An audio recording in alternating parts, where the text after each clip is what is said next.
It all started way back, way back when sapiens, who are us, went from being hunter-gatherers to being essentially farmers. This transformation or revolution, I guess, happened back maybe 10,000 years ago, 9,500 BCE-ish. Prior to that time, for millions of years prior to that time, humans fed themselves by plucking wild grapes and hunting wild sheep and moving along.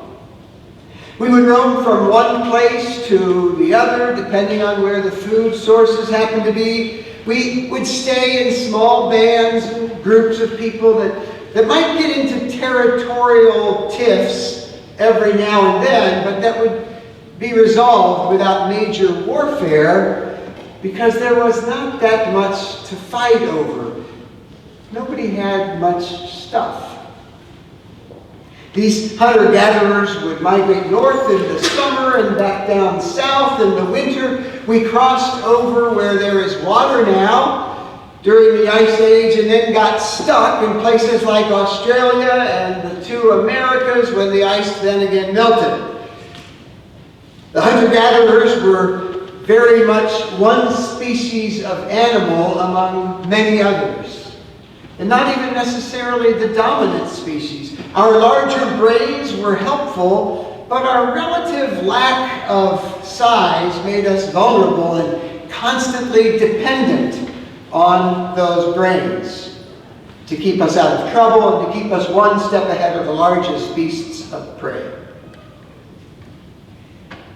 These hunter-gatherers were remarkably similar in size and shape to the humans of today, all people of color, by the way, our ancestors. But for all these millions of years, we were content to be one species among a multitude of species, of animals that coexisted on our evolving planet.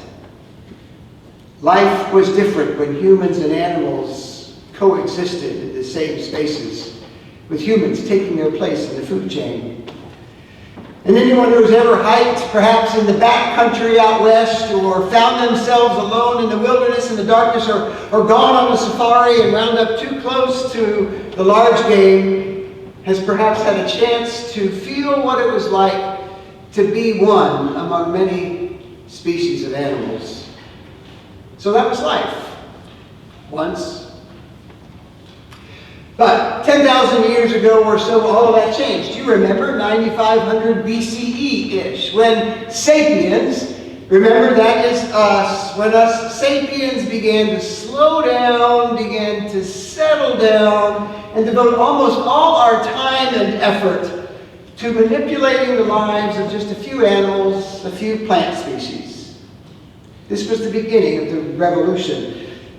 Instead of wandering around and following our food sources, sapiens became centered. From sunrise to sunset, sapiens like us sowed seeds, watered plants, plucked weeds from the ground, and led the sheep into prime pastures. All this work we thought would provide us with more fruit, more grain, more meat, with a revolution in the way humans lived. And it's become known to be the agricultural revolution. This time when humans began to settle down into farms would cluster around one another and a village would be born. Villages would be located along the same road and become part of a state or territory. All this transformation, all this revolution, this agricultural revolution, once was thought to be a leap forward for humanity. But Yuval Noah Harari, in his book called Sapiens, refers to this agricultural revolution instead as history's biggest fraud. The agricultural revolution left farmers with lives that were generally more difficult and less satisfying than those of their hunter-gatherer forebears. The agricultural revolution certainly enlarged the sum total of food that was at our disposal, but the extra food did not translate into a better diet or more leisure.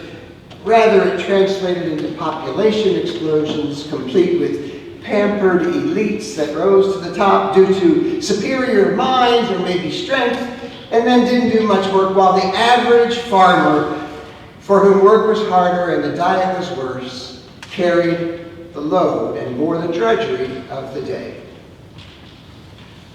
Who was responsible for this agricultural revolution? Well, according to Harari, it wasn't kings or priests or merchants. The culprits were three grains: wheat, rice, and then potatoes, three crops. These plants, along with few animals like sheep and cows, essentially domesticated us sapiens, not the other way around. And Harari makes the point that the agricultural revolution was indeed responsible for all that's happened since then.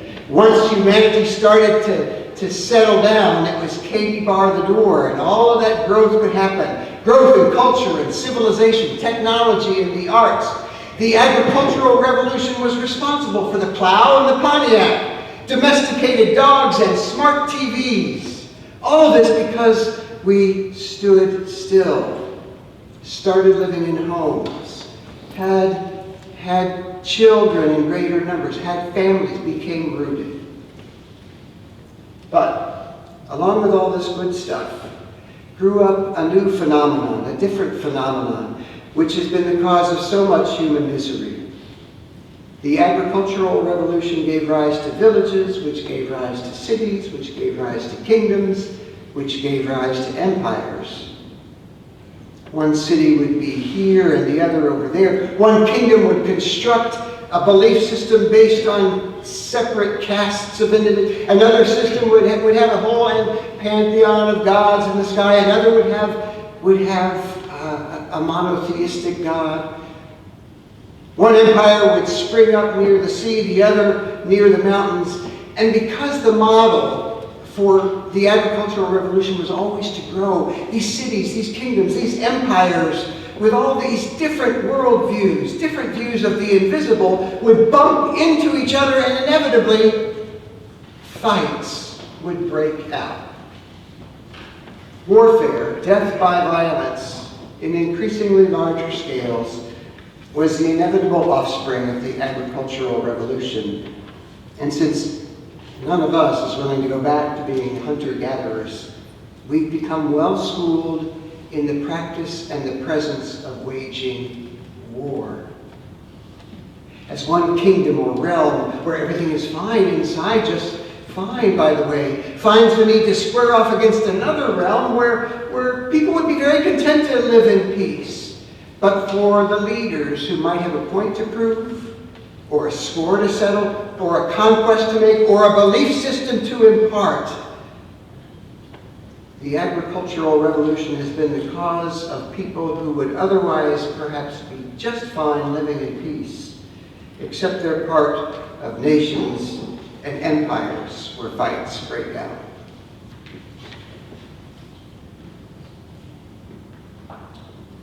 Isaiah's vision in chapter 11, shared, by the way, after his people had been overwhelmed by the empire next door to them, the Babylonians, and were being held captive by that empire that had just destroyed them. The vision he gives to his people to feed them during this exile gives us a taste of what that contentment looks, sounds, and feels like within the peaceable village of Isaiah's time.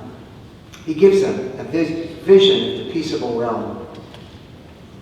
Is Isaiah's soothing vision for his troubled people ours? Perhaps not. But we know how those kind of visions function, right? Visions of everything being in its place and okay. We've had a hard day at school or a tough week at the office. We envision our peaceable homes, where the people will be glad to see us, where the dog is the first to greet us at the door, where the kids will look up from doing their homework and run to us shouting, "Mommy, Mommy!" We know how that vision of the peaceable realm works, right? We can imagine coming into this sanctuary later this afternoon filled with the troubles of the day and the things we've been worried about. We take our seat and we let the music wash over us, and we are renewed. We know how that vision of the peaceable realm works, right? How it sets things right. In just a few short weeks, people will be lugging themselves and all their gifts into the car, onto luggage racks, driving through the night, flying through the snow, wading through all those lines, all because of our vision of that peaceable realm where everyone is gathered around a decorated evergreen. The wolf shall live with the lamb when Uncle Harry will curb his tongue in front of his newly politically active niece. The cow and the bear shall snooze in front of the television while the dishes are being done by somebody else. The toddler will get ready to grab the lowest branch on the tree and give it a good yank, but not until Grandma sees her and saves the day. And the 14-year-old will dutifully read without protest "'Twas the Night Before Christmas," because it's finally his turn. We know how our own unique visions of the peaceable realm work, right? They empower us.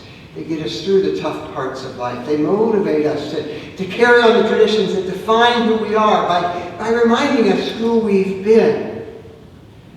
We may not be dreaming of lions eating straw like the ox, or even dreaming of a white Christmas, but we have our own vision of that peaceable realm that makes us who we are, that gives us strength.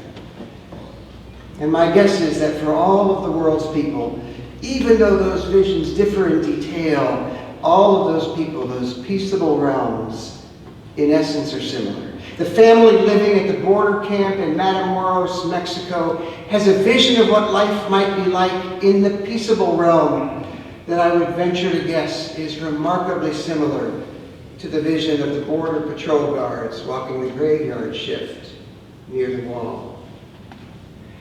People who live all over the world in a wide variety of cultures and locations, all we want really is to live in peace, to realize our vision of a peaceable realm.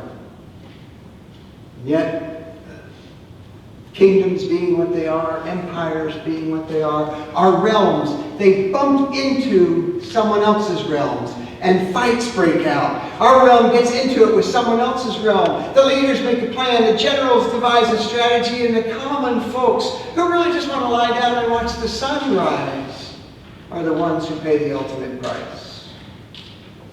The Hebrew people were guilty of this when they stormed the walls of Jericho.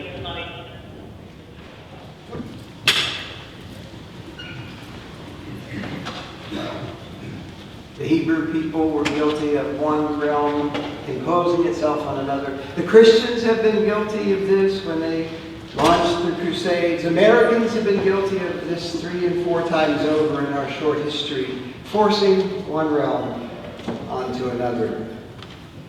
And now, thanks to that agricultural revolution, the big fraud, and all of its innovations, we've created empires that are strong enough, right?